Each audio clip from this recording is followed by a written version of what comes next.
Another one? What's with these guys?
Hello, everyone, and of course, welcome to Red United TV. It's your boy Ivorian Spice, and we are back at it again with another Manchester United podcast, your latest Manchester United podcast. Yes, we're here to talk about Manchester United, and of course, it is international break, so we will touch a little light on the international break, especially England, our current nation, where we resided. But today's show is about Andre Onana. As you can see in the title, I see Andre Onana agreeing to a loan move to Trabzonspor, a Turkish side. He's been offered a huge amount of money. We will talk about it. I've got the guys in the background as well. Yeah, but today's one is a special episode because it feels like a weight's been lifted off of Manchester United fans' shoulders, Manchester United defense's shoulders, midfield, and any chances of us trying to qualify for Europe. The shoulders has been lifted because I have to say that guy has been detrimental to our European qualification in his first season. Was the reason why we got knocked out the Champions League, and in the final of the Europa League, he was the reason why we ended up losing in that final. Yes, his error again and against Grimsby, criminal offense. He's the reason why we're no longer in the Carabao Cup and we're playing one game literally per week until January.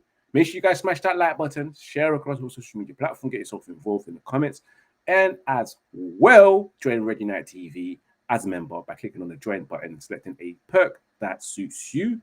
And of course, if you want to follow Red United TV across all social media platforms, click on the description and select the Linktree link. It will give you all the social media profiles.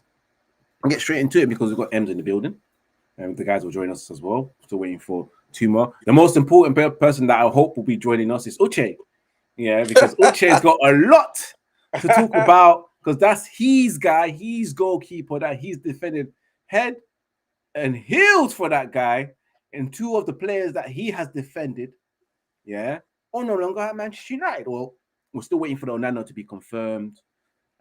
With him saying whatever he has to say, his speech, how it's been a dream to play for Trabzonspor in Turkey and all that kind of stuff. Yeah, they're one of the biggest clubs in Turkey. I hope so.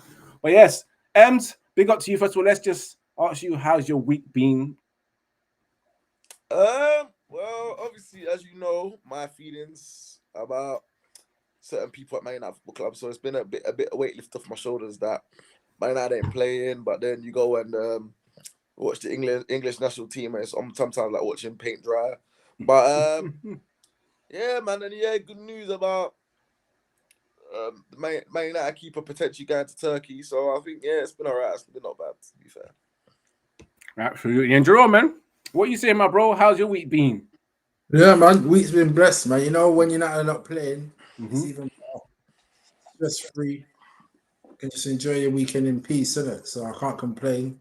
Weekend seems to be going very quickly these days, but it is what it is at the end of the day. But yeah, happy for the 2-week international break. Hopefully we can come back fresh and ready to go because we've got 2 massive games straight after the international break. And by the way, I haven't watched any of the England, Ross. So don't even bother asking. It was better you didn't, bro. It's better you didn't. When they're playing what? Did you watch it? I watched it. Is that watching I watched it. paint dry? Against Andorra. They're probably part-timers, literally. But I haven't watched any internationals. I'm just having a nice, refreshing break from football this week because it's going to be a roller coaster when we get back. Next week, Sunday. Is it Sunday? Yep, Sunday. Back to the Sunday grind, literally. So you will be away, I know. So hopefully you get some good news while you're away. But yes, it's going to be interesting.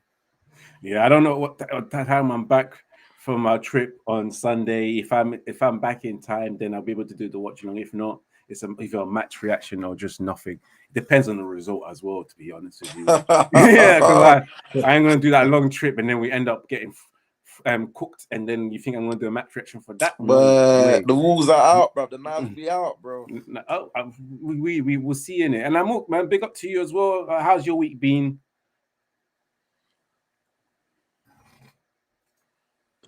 My week was good, you know. Obviously, I didn't get to watch United play because of the international.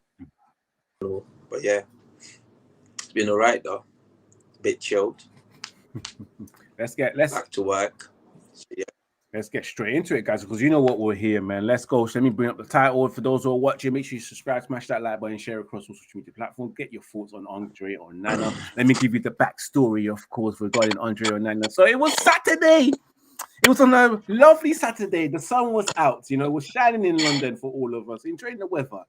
And then Fabrizio Romano tweets. Next thing you know, we hear not even something to, you know, like, let's say what you could no foreplay, just straight here we go. You know, here we go.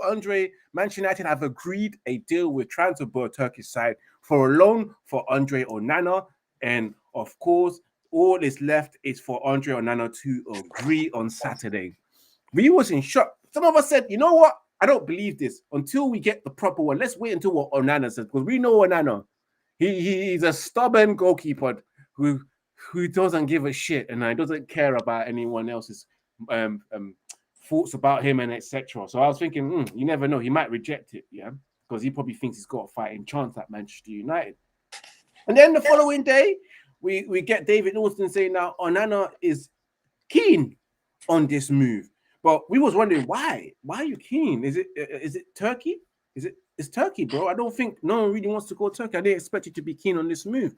But then we found out during the day that Andre Onana, no loan fee, all these wages are being covered, plus more, plus his bonuses, and they are going to be paying him way more than what Manchester United are currently paying, which made some more sense to me of why Andre Onana decided. But the funny thing, let's give you some more background story, because Andre Onana, when he returned to pre-season, he returned injured with a hamstring injury. And me and Jerome said it's very unusual for a goalkeeper to return back from pre-season with a hamstring injury. We would understand it if it was a hand injury, a shoulder injury, because that's the department that he uses, you know. But a hamstring injury for a goalkeeper is quite rare. And then on top of that, he had the audacity, guys, to ask for a new contract, a pay rise, because, of course, those who don't know, when Manchester United are not in the Champions League, there's a 25% wage reduction for not being able to qualify in the Champions League. So he's like, because of my wage reduction, because we're not in the Champions League, I would like to get a pay rise, you know, just to justify how much I'm on. I'm very sure Amram looked at him and said, brother, you are the reason why we are not in the Champions League. How dare you come to my office in the morning and ask for a pay rise because we're not in the Champions League, when you are the reason in that Europa League final that you fumbled the ball and the ball went in the back of the net. You are also the reason in our first season with Eric Ten Hag, when he finally finds you in that Champions League group stage campaign, yeah, you made so many errors. Copenhagen, Bayern Munich. Who else am I forgetting? Galatasaray. You get me? Last season, Lyon. He forgets all of these things when he was dubbed the worst keeper by Matic and made a mistake. The audacity of this guy. He really doesn't care about people's opinion. He must really think he's that good.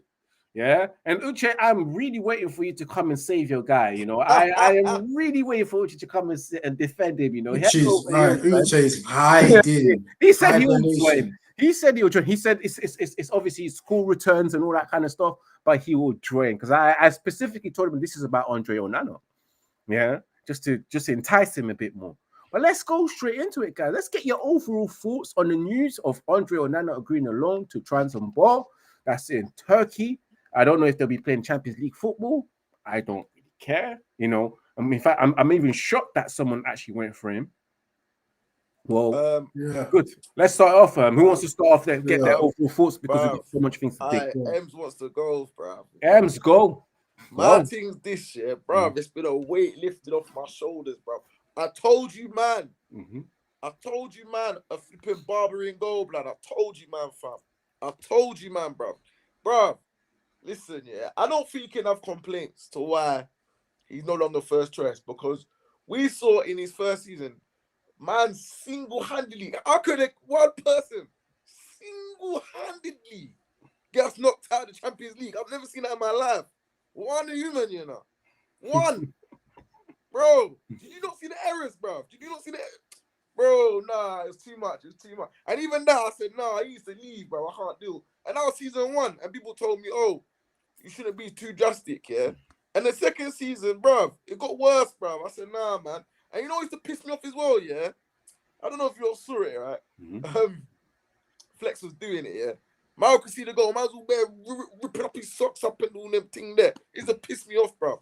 But for me, I just think it's best for all parties that he goes our separate ways because he's clearly not shown to be the man to be number 1 goalkeeper. And I think us getting rid of David De Gea, I'm not going to say David De Gea should have stayed, but I think that was a downgrade to go get rid of De Gea and get Onana in goal. I think there was no upgrade. It was not like level at the same. It was a proper downgrade. And I think we got finesse, bro. Inter Milan finessed us, bro. To think, yeah, they got this guy the season before for free, blood. For free.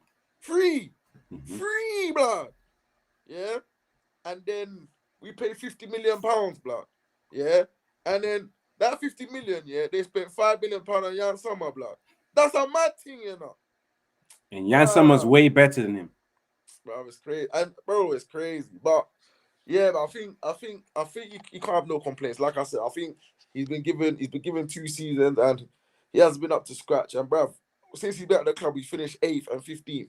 And I believe, how many is 102 games, 150 goals conceded or something? Is that right? Is it like something like that? That's embarrassing. So yeah, man, I think his first season was 8 errors leading to goals, and then the season after was 9 or something like that. If I'm mistaken, I don't know the stats. You've lost count. I don't even count them anymore. It just happened every week. So I think, yeah, man, we need a goalkeeper. Obviously, I'm not saying like goalkeepers should not make no mistakes, but I think it's how the mistakes are made, and I think a keeper should make at least what? If you're a top keeper, you should make at least 3 mistakes a season. If I'm honest. Yeah, all I'm gonna say is what ETH. No, heavy go. ETH is getting his karma right now. He didn't buy just 1, but 2 dead goalkeepers. Right, and I think you know what I have to admit, David De Gea did deserve to go because it's 12 years and he was under the count for a few years. But I'm glad that the fans gave him the send off he deserved when we played Fiorentina in pre-season because his level is above Onana even now, and that says a lot. Even though it was time for De Gea to go, we got it horribly wrong in the replacement for him. And the funny thing is, there was so many different options, of goalkeepers that we could have got. But ETX was insistent on getting Onana. And even the price tag raised a few eyebrows as well. 50 M's. We could have got David Raya for half that. And he's so much better Oh, that's it. than Onana. But people are thinking because David Raya is coming from Brentford, that they're not treating him seriously. And that just shows ignorance, really. Because they could be top ballers at any club, at any level. You can get someone from the Championship that might just come to the Prem and just start shedding. Like, you have to have proper talent ID and proper scouts. But in this case, we just went exactly for what ETH wanted, which is just basically all players that he'd worked with in the Dutch league, which is pathetic, really, and just shows how poorly run our club was under that old structure. So ETH definitely deserves jail time for that because every day. he like Em said, he single-handedly cost us in a lot of matches, especially in Europe across 2 seasons. Imagine the Champions League and the Europa League. So it was the right time for him to go. And I think what makes it worse is the delusion. He's taken delusion to the next level. Like, even when he makes his mistakes in goal, he's looking around, acting like it's not his fault. Putting up his socks, in it, and smiling and shaking his head. But I think, you know what? I think the final straw was against Grimsby. Like, with all due respect to Grimsby, they're a League 2 side, and his goalkeeping was so atrocious. I think that's the worst goalkeeping performance I've ever seen in one single game. He was at fault for both of the goals. The first, I don't care what anyone says, that first goal, he should have saved that. It just went straight through him. He should have saved that. And the second goal, he just dived into no man's land. And the penalty shooter, oh my Lord. I thought David De Gea's one was the worst in the Europa League final against Villarreal. This one was even worse. This guy was just literally going the wrong way 80% of the time. He was jumping the wrong way before the guy even kicked the ball. Like, it was crazy. And then when he did get his hands on the ball, he was just hitting it into the net. Like, it was just like, we just had some defender in goal. Like, literally, it wasn't the goalkeeper in goal. I was just thinking, you know what, just end this penalty shootout. It's just getting stupid. And there was a point where I think when it got to like 9-0, I was just like, you know what, I don't even care if we lose now. Just end this penalty shootout. This is getting stupid. But I reckon Bayenda would have won us that penalty shootout if we had him in goal. I think Amorim should have just done what Louis van Gaal would have done. Known his goalkeeper strengths. Because Bayenda, we see against Arsenal in the FA Cup last season, Bayenda was good in it in the penalty shootout. So we should have did that sub. I'm sure there was another sub we could have done. And just put him in goal for the penalty shootout because Onana is just useless, isn't it? So I'm glad that the deal's been done. And I'm hoping that he does well in Turkey because obviously it's a dry loan, and if he does shit, then they're just going to send him back to Man United and get another keeper. So fingers crossed that he's found his level in Turkey and he stays there. They're paying him good money, so we just got to wish him more. Just like how we're trying to wish Rashford were in Barcelona, we're trying to get these loan deals to turn into permanent deals. But yeah, it is a big relief that he's gone because it looked like he was trying to stay. I don't think we've got 3 keepers. Actually, we've got 4 because Tom Heaton's still there in the background. So somebody had to go, and I'm glad that it's Onana because I think Bayern is better than Onana. But I'm just glad that we seem to be heading in the right direction. Maybe not in terms of performances on the pitch, but in terms of personnel. We seem to be getting the right players out, and hopefully there's more deadwood to come to get out of this club next summer. I don't want to name names. I think you guys know most of the names already. There's one that we should have cashed in, but that's a topic for another day. This guy, bro. But yeah, I'm glad. I'm delighted that Onana's gone. Ems, can you just tilt your camera down a bit? We don't see your face at all. Oh, sorry, bro. Yeah, Amok, man, your feelings on Andre Onana's agreed transfer loan deal to Trabzonspor? I'm excited. Like we've all said, Onana is actually not a good keeper. It's not just like the mistakes, it's the type of mistakes and how often the mistakes were. Champions League in Europa. You can't forget them games. Just even the domestic Premier League games, it's like on a consistent level. But I'm excited though. At least, hopefully, it works for him. But I don't think Onana looks like any type of professional keeper. It looks like someone that plays in the Sunday League. Like, that's just my honest opinion. Just his antics, everything. So I'm actually excited that they could actually get rid of him. And let me just say this. You said he came back with hamstring injuries. But I don't know if you'll remember the videos training for Nana playing football when he went back home. So, if you could go back and just look at them videos and see how physical them African men were, and how not trying to dribble between them players, now obviously he should come back with some form of injury. I did expect that. And that's someone who's not responsible as well. You're a professional footballer. You're getting paid a lot of money just to contribute to the team. And you went back home during the preseason. You didn't even look after yourself, trying to show off. So, it's just the antics about Onana. It doesn't make sense. That you're trying to think, oh, let me like this person. Because every single one of us in this chat have given Onana a chance. But it's never delivered. So, at least them go. We need to get rid of some of the bad eggs. I don't care if you just came in yesterday. If we feel like the opportunity you got given you're not taking it, the club should do something. We need to be sharp. 100%. Make sure you guys smash that like. You made a good point there about the. I forgot to mention about the pre-season playing football in Cameroon. I was looking at that thinking, no, this guy's not serious at all. It's almost like he was trying to sabotage himself deliberately. Definitely. Because there's no professional footballer should be putting their body at risk so close to the season, and it's a big season ahead for us. And you don't really see any professional player doing that. Usually in pre-season, before pre-season, you're just recuperating, you're on holiday, you're on the beach, you're relaxing the muscles. Not even that. Following Amorim's summer workout instructions like everyone else did, came back looking different apart from him. But this guy came back to get injured so that he could stay. Because he knew that the club wanted to get rid of him. Yeah, he knew. And he asked for pay rise as well, you know. Let's talk about that. Let's talk about it. The guy asked for a pay rise because we're not in the Champions League. After coming back injured. Yes. I'm very sure that's what pissed off Amorim as well. How dare you? You're the reason why we're not in the Champions League. The Europa League final, you come back injured. You didn't follow the workout plans that everyone else does because everyone's come back looking different, which is true. You know, someone like Casemiro looking slim and looking like in shape. Luke Shaw himself, that we call hamburger, cheeseburger, looking a little bit like he lost weight, but I'm not fooled by Luke Shaw's fitness. But apart from him, Onana come back injured and had the audacity to ask for a pay rise. And I think the reason why he approved this deal is because of the money involved.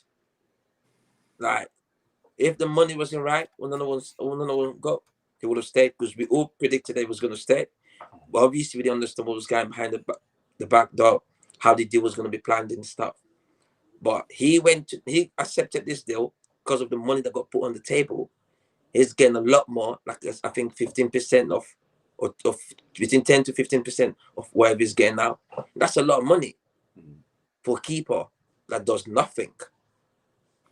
But yeah, keeper that's caused us a lot of headache, you know. And stress, painful weekends, painful Sundays.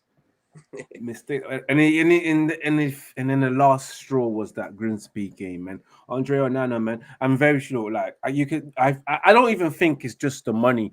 I think he's been told that we don't want you here anymore. You know, probably the players as well feel this same thing because you're the reason why we're playing one game a week. You're the reason why we're not in Europe as well. And the season before that, and also one thing that Manchester United new hierarchy have said. Especially Omar Barada, he said, when we sign players now, if they don't deliver in 2 years, they need to go.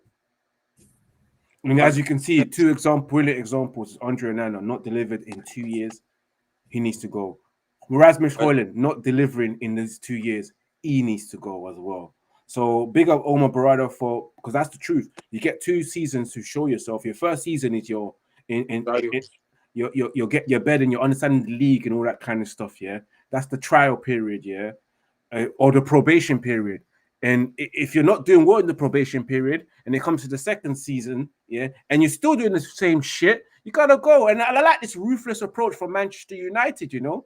And I'm so pissed off. Uche, we're 25 minutes in, and you still haven't come in to come and defend your guy, you know. In fact, both players, like they're by now. And I have to commend Manchester United for being ruthless in the street, because we thought Andre Onana was staying. Yes, and the transfer closed. It was like, all right, we're going to international week. We're just praying that Amorim doesn't start Andre Onana against Manchester City.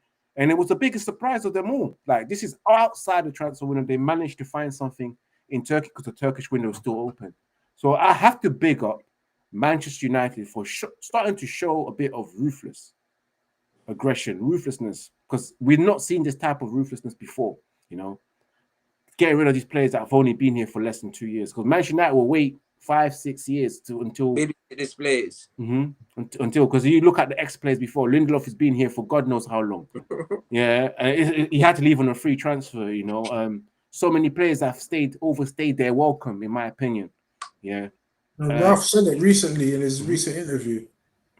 Chelsea, he used Chelsea as a prime example. When they bought like 51 players, evolving, changing the team regularly. We're still hoarding players and relying on Bruno, Maguire, and Shaw in 2025. It's crazy.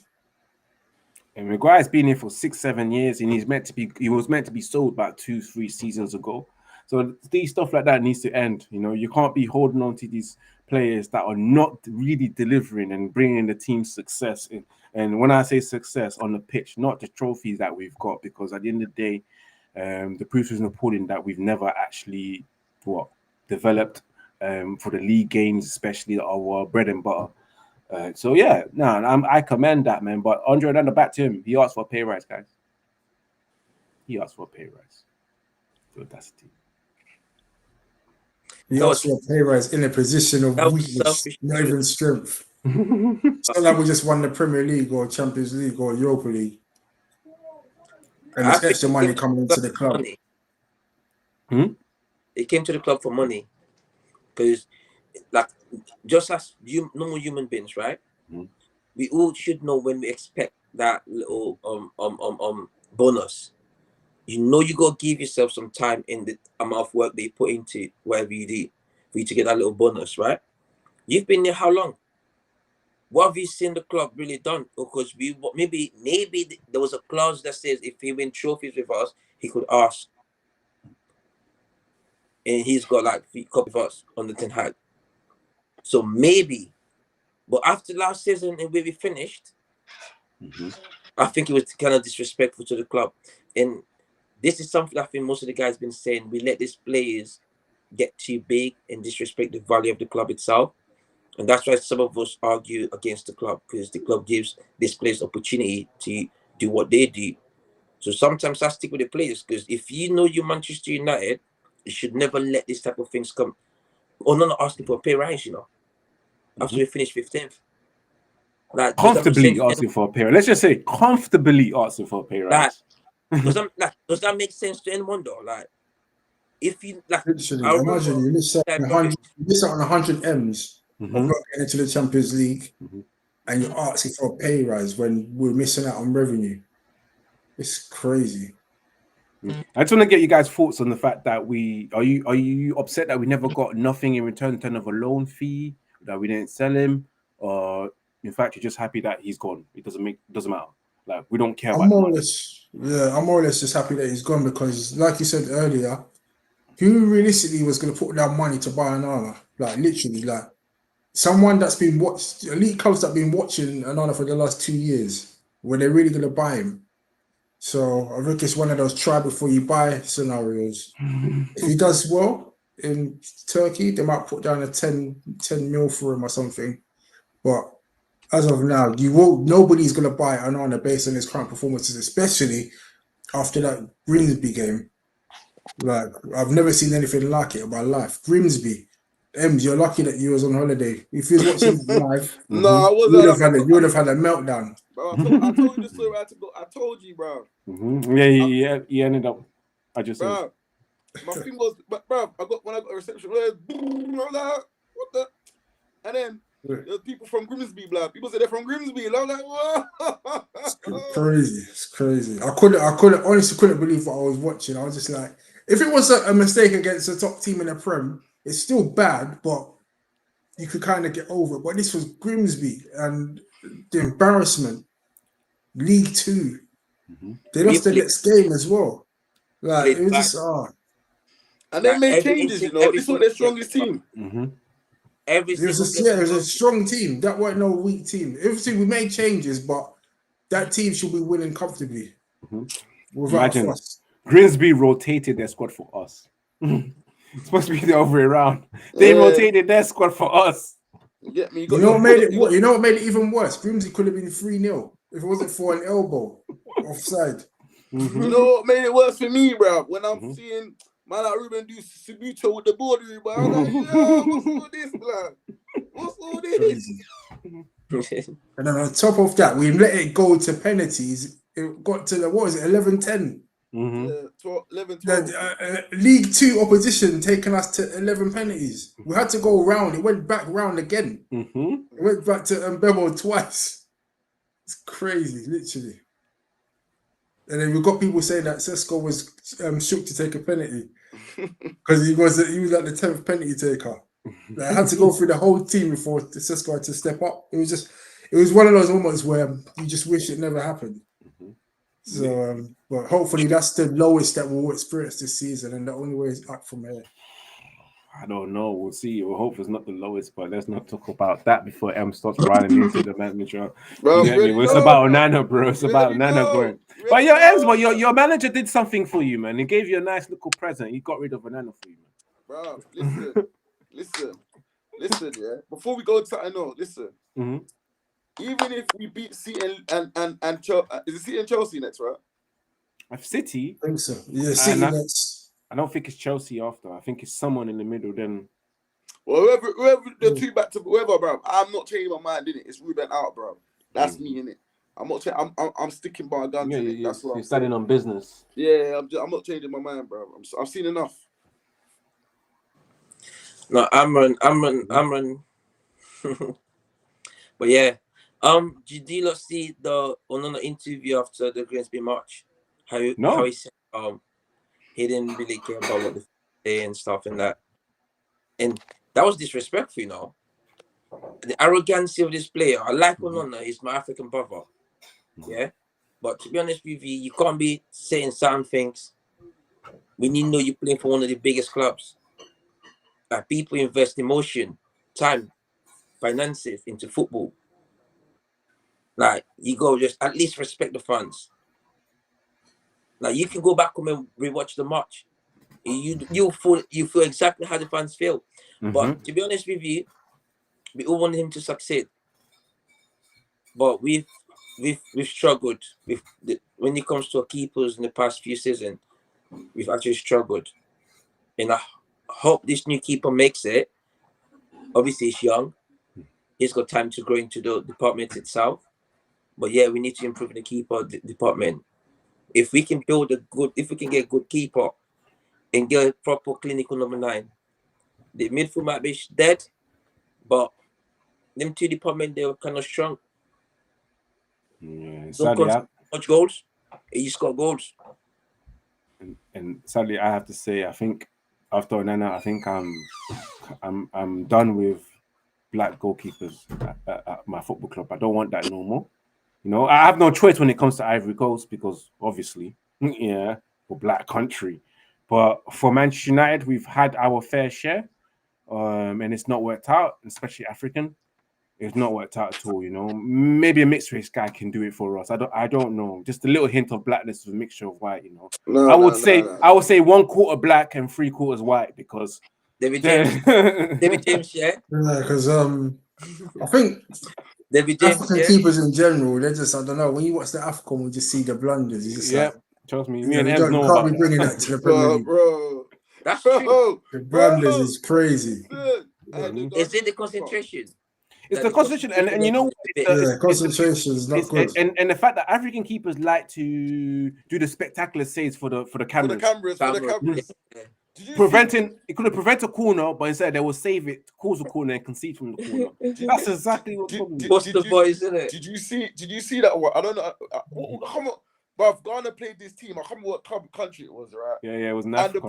the ball was going out for a corner. Why did they keep it? I mean, going out for goal kick. Why did they keep it touching in his hand, yeah, and go out for a corner?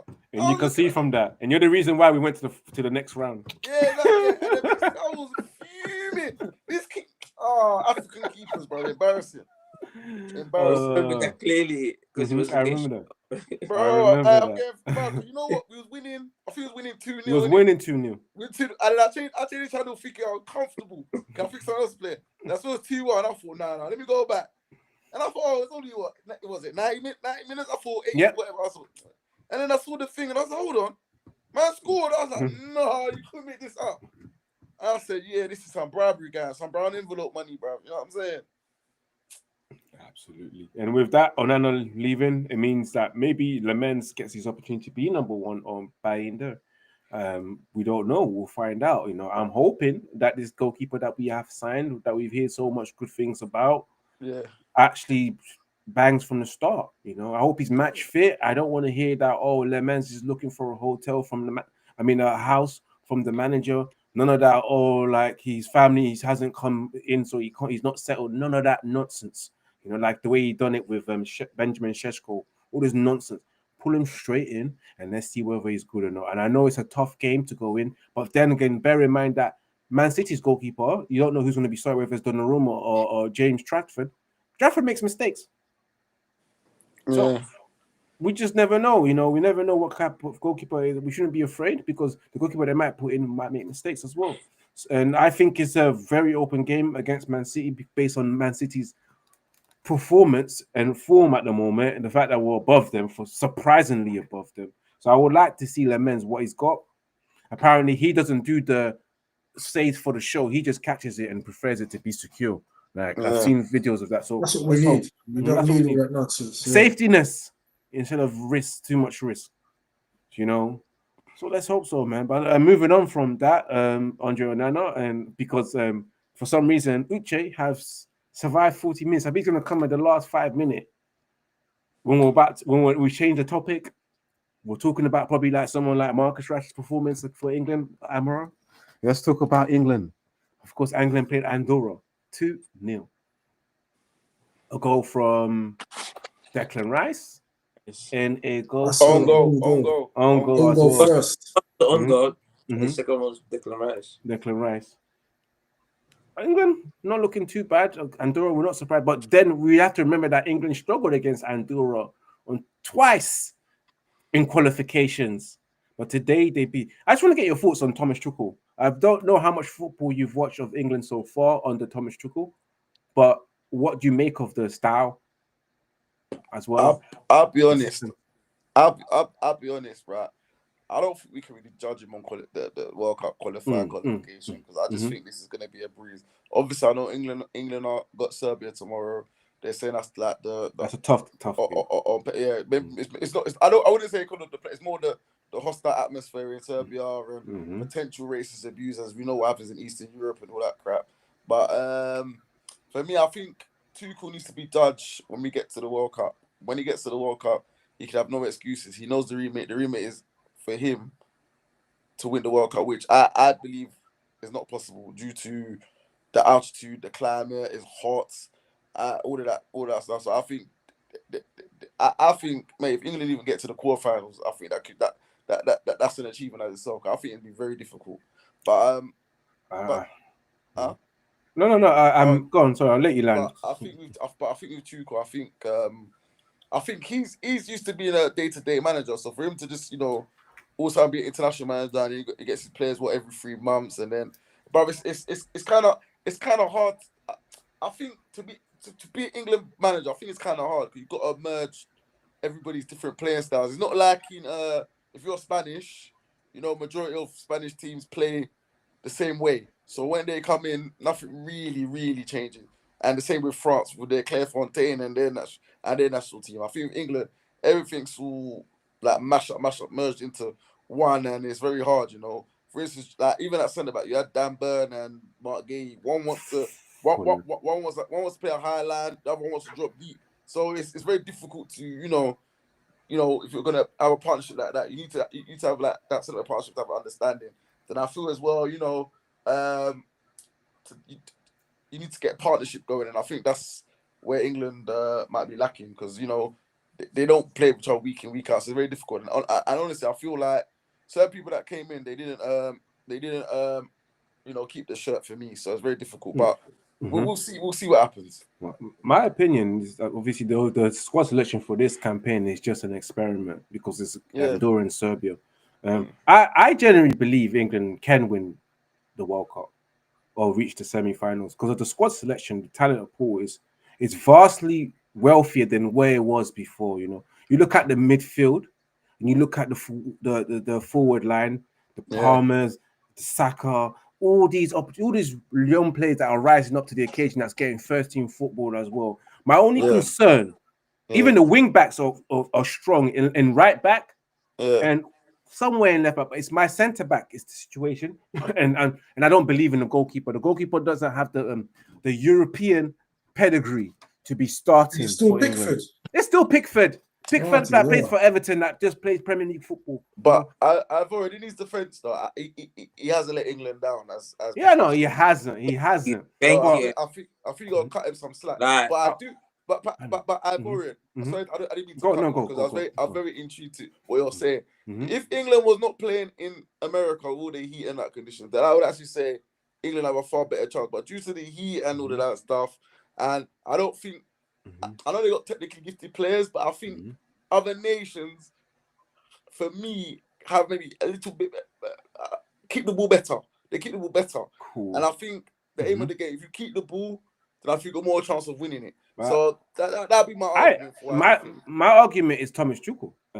His way of pressing as well, the way he's got England pressing as well, just hunting impacts, and he's not Gareth Southgate. I agree. He's got tactics.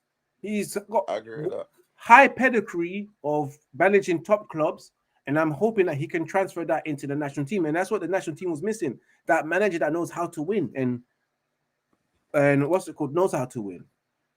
But again, this is England. You just never know. And you're right about the climate.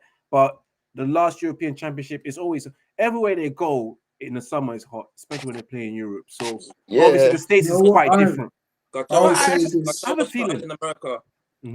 I think I think that we'll qualify for the World Cup comfortably, and I do agree. I think that squad-wise, we probably got the best squad England have had in years. Like over the last since Southgate took charge, we've had squads that have been capable of winning tournaments. And I think because we've got an upgrade in the manager, I think we could do well in the United States. I don't think that we could win it. I think the only reason why I don't think that we can win it is not because we don't have the manager. I think we've got the manager to win it. I just think that there's a few other teams that are just slightly better than us. Yeah, I agree. Technically, and they've got more experience of performing on the biggest stage when it matters, i.e. Spain, France, and Germany. These teams have won trophies over the last 10, 15 years, and they know how to get over the line.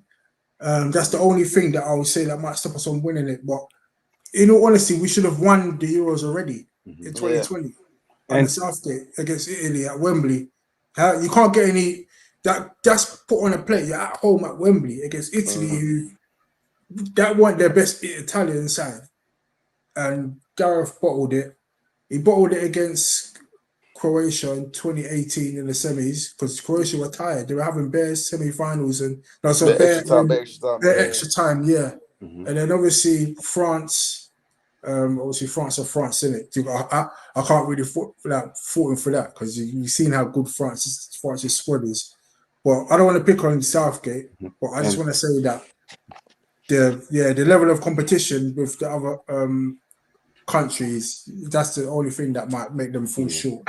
And I just want to add, and before you go, I just want to add, for the first time in many years, England got a good squad starting 11 that played Champions League football or European football for the first time. Because you remember the days when you had players that play for Everton in the starting lineup for England, they don't get tested at the highest level. And for the first time in England, have a team that's got two players one playing for Real Madrid and one playing for Barcelona. I've never seen that in my whole entire life, So again, obviously that happens to be Jude Bellingham and Marcus Rashford playing for Barcelona. And it's just the level of quality as well that we have coming through as we speak right now, the young players that are coming through who are playing at the highest ceiling as well. So again, that's why I'm a bit confident in England going as far as they can. I don't think quarterfinals. I think semi-finals, or playing in the playoff for third place of the finals. I just think it's because of the manager as well, and also the personnel, and it's the deficit. And I think it's going to be hard for the manager to pick his squad, because what if Jack Grealish has a fantastic season for Everton and he's got 4 assists, he can continue, he may have 20 assists. I think it's going to be harder for the manager to pick his squad, strikers as well, striker wise. Sadly, we don't have that strong. And this is the first time I've seen an England manager that realized that you need to play a number 6. He chose Anderson, who's been playing for Nottingham Forest, came from Leeds. Well, very good at playing deep line playmaker roles. I'm trying to connect the midfield to the defense. And the manager realizes that you need that, just like every good team like Italy, every good team like Spain, but the level of caliber for them that playing in that position is nowhere near the same as what England has, If they can get a Kobe that can play in that position, or Declan Rice to drop back and actually play deep line playmaker and play 2 good solid midfielders that play 8 and 10, they have a very good chance. You got Jude, you've got Palmer, you've got who else? Eze. You've got so much options to play with, and I think the manager will have a headache selecting his squad this time compared to what Gareth Southgate had, because Gareth Southgate had some scrubs in his team, whereas this kind of squad is better than before. And what if that Max Downing guy becomes some serious guy by the end of the season? You just never know. I'm just wishful thinking. And maybe a Mason Greenwood, he might take him back. No, I heard rumors. I don't want to say. For me, right? Mm-hmm. The World Cup for me, mm-hmm. hands in the bag, depending on how long you play Harry Kane, because we saw he was a hindrance in the last tournament, and I don't think Gareth Southgate had the balls. And I think you need to have a ballsy manager that can see it from early to know, right, this man ain't doing it, bro. Regardless if your talisman or not, if he's not doing it, you need to be ballsy and take man off and play somebody else. Because I've the last few times I've been very, very frustrated the fact that when it's mattered, Harry Kane hasn't performed, and then man played 90 minutes and just done fuck all. So for me, I just feel like I'm a bit sick and tired. And even like some of these games against Andorra, because man can't run it behind, there's no space, bruv, and the pitch gets tight. Do you know what I mean? So I feel like we sometimes need to have a striker that's willing to run in behind. Do you know what I mean? So and he's just clogging up the space. So for me, I just feel like, right, we need to give strikers opportunity to see what they can do, because we don't know what they can do. All we ever know is to start Harry Kane. So I think now we need to see what can Watkins do from the start. What can Solanke do from the start? What can what other strikers are? Delap, who else? I can't even think. But Ivan Toney. Like Ivan Toney came for the thing last was it the last one? Might even get a minute, bro. He was fuming. Mm-hmm. So Ivan Toney got disrespected at the last tournament. He came on, didn't put a foot wrong. Came up, stepped up for the penalties as well. We know how the penalties went in the Euro 2020, but this time the man them saw it through. But thank God, mate. Innit? Yeah, literally. But what was I gonna say? Where was Rashford playing? Number 10 he was playing the left wing, and he done a madness as well. You need to explain about your boy Rashford. Wait, hold on, hold on, wait. I don't think it's as bad as you're making him out. Yeah, but it wasn't great. It wasn't great. It wasn't bad. I think Madueke done more than him. I give you that. Madueke done way more than him. Way more. But I think what it is, I think Rashford needs a bit rhythm. Even like, because at the end of the day, he ain't really played for Barcelona. He got subbed up half time, didn't he? No. That was about 2 games before that, or something like that. But the last game, he's been a sub. He's been coming off the bench. Yeah, but he done the same thing that he done for England at Barcelona's last game, where he just took a 40-yard shot and went wild, and again the same thing. He done the same thing, and this one was really off target for England. And I'm thinking, Marcus Rashford, You're still doing the same thing that I criticize you on. You know, those wild shots that's not even on. The shot wasn't on, but he decided to go for it, and it just went wide left. So again, I'm not seeing the improvement. I think he should have performed a bit better, because if he doesn't, lucky that Saka's injured. He's not going to get the opportunity for the World Cup if he does not improve in his decision making. But anyway, but this is his last tournament, because I can't see him going to another tournament at 30. So I think he needs to make this one count. Considering you missed the one. He missed the last. He missed the Euros, but he went to the World Cup. Yeah, but this is his last tournament for me. And I think players now, especially the ones that are like between 28 and 30, so the Grealishes, the Rashfords, I don't know who else, whoever's in around that age group, I think they need to step it up if they want to get into the thing. I think Mr. What's his name, Aribe Eze should have done more. I think he was pretty poor, if I'm honest. He had the opportunity to play in the Eze was poor. Yeah, he was poor. He was poor. But so, you know what it is though, right? I can only imagine where in your head you come out, you start, but you know in reality, when all the big hitters are back, you know you're seeing your ass back on the bench, bro. No matter, like, he could have put a 10, but he knows, blood, man's gonna sit his ass down, fam. So I can't understand, like, mentally, it's probably a mental thing, you know what I mean? Well, that's a defeatist mindset, though. Yeah, it is. It is. I think you've got to do your best, and then you'll get rewarded in the end. Well, that's what you think, though. But sometimes it don't happen. But I do think with the England team, I do think there's certain places that are like cemented, but no matter what you do, they don't get a drop. So only that I think the number 6 role's free, the left wing's free, left back's free, probably even right back's free. And I think one of the centre back position is free. Yeah, ain't no way Dan Burns be starting. Yeah, I'll say about 5 positions are free. 5.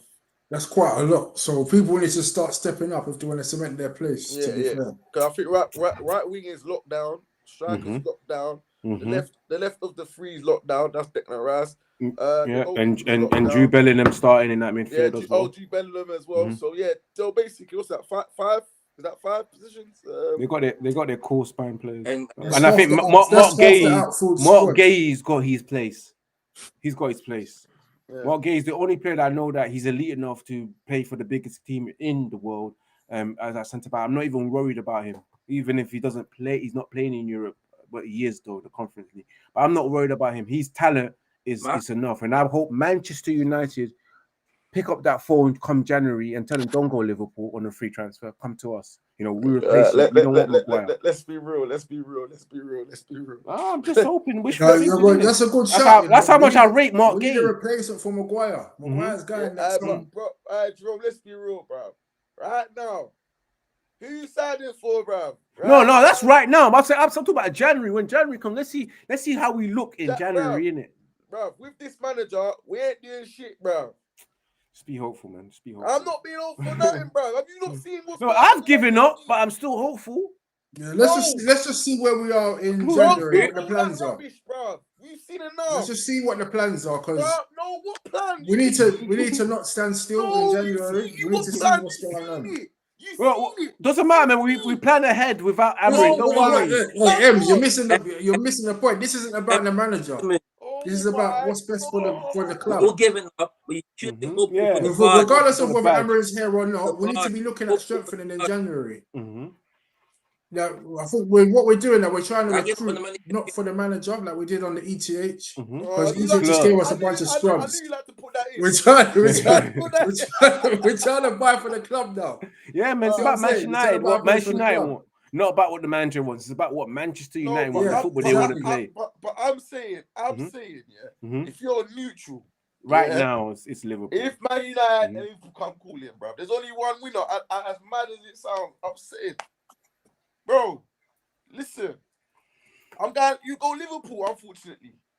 Yeah, but as of now, he'll go Liverpool. But if someone from the Man United leadership team could get in contact with Gay in January and say, right, these are the plans that we've got going forward. We want you to be our main centre back. We've got plans to get back into Europe and start competing. This is our 3 to 5 year plan. Bro, listen. Tell it to a minute. I hear that. Forget about Amorim. I'm also think about the forget club. Amorim. Listen, yeah. Think about the club, Man United. Yeah, We can still attract players, you know, like top quality players. I'm not that. So listen, I think it's a good shout because in January it will be cheap because he's going for free anyway. If no one gets him in January, but listen, huge sign-on fee. But man can wait till summer and say, hey, man can be a Virgil, bro. 1 season, maybe 2, and I take over and become the main centre back at Liverpool, bro.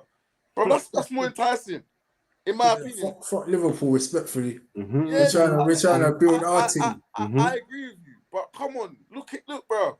Look, bro. Right now, yeah, we're only in one cup competition, bro. Imagine that. We're not even in October, blood. No, technically we're in 2 cup. For that. We're in 2 cup competition. It doesn't start until January. That's because of Onana. Because of no FA Cup. We have to win. Man, have to wait until January. Imagine we entered the FA Cup round 2. Boy, I'll be shook, boy. Just as we come to the end of the show, guys, let me just get your final thoughts and especially your thoughts on the Manchester derby as well, score predictions before we end. Let me start off with you, Amok. When we get your final thoughts and your score prediction for Man City. Hopefully the manager could show us what he's been doing this past few months, because I know we got the players in terms of the setup. We got players that can make magic. If Man City hasn't been Man City this season yet, so if we can capitalize on wherever Man City be going through and do something, that's still got hope. We just I don't trust the team itself under this manager. It's just difficult to watch us play. But to be honest, I feel like we're winning the match, maybe by 1 goal or 2. Hopefully. But it's gonna be a close one. So we might win. Draw yourself? Yeah, this is the best time to play Man City. They're not in form at all. I saw their game against Brighton, and the way Brighton their second goal, the winner, just ran through that defense. I was just thinking, boy, United, this is our time. This is our time to shine. Because even though they got the 2-week international break like us, it's not really going to change much, really, because they're all flying out to different countries, isn't it, to play their internationals. And I think, correct me if I'm wrong, when we come back, they've got Champions League to start as well, the game after, I think. So they might get distracted from that. And like I said, we've only got the Premier League until the FA Cup starts. So we need to just go all guns blazing at the Etihad. Maybe we should change our tactics, just sit back, play on the counter, soak up the pressure, and I think that's the best way we can beat them. So I'm quietly confident that we can get a draw, but I'm just hoping that we could just nick a victory. But if we were to draw 1-1, I'll take that, because a draw away at the Etihad is a good result. So that's what I'm going to predict. I'm going to predict a 1-1 draw, but hopefully we can get a win. Ems, yourself? But listen, bro. Listen. The only hope I have if the manager's no longer there and we get somebody else, we've got a chance, bro. Right, no, you mean this Sunday? Yeah, bro. Listen. Man, I have no hope, no belief. Bro, I'll take a draw though today, right now. If you offer me a draw, I will absolutely take that. But as of now, I've not seen anything to suggest that. The only thing I can see is because Man City have been slouching. They've had 2 defeats already. Other than that, nada. I'll take a draw. One thing I must say though, even though we haven't played that well, overall, we've had a good expected goal stats. Oh my God, bro. This is what we're doing, expected goal. This is what we're doing. We'll actually go there. We're actually in the top. We're in the top 5. I'm just mentioning that. Shots taken. We've missed some good chances. Oh, I'm sick and tired. I'm done. Just need to be clinical. I'm done. How can you get goal if you don't get the numbers?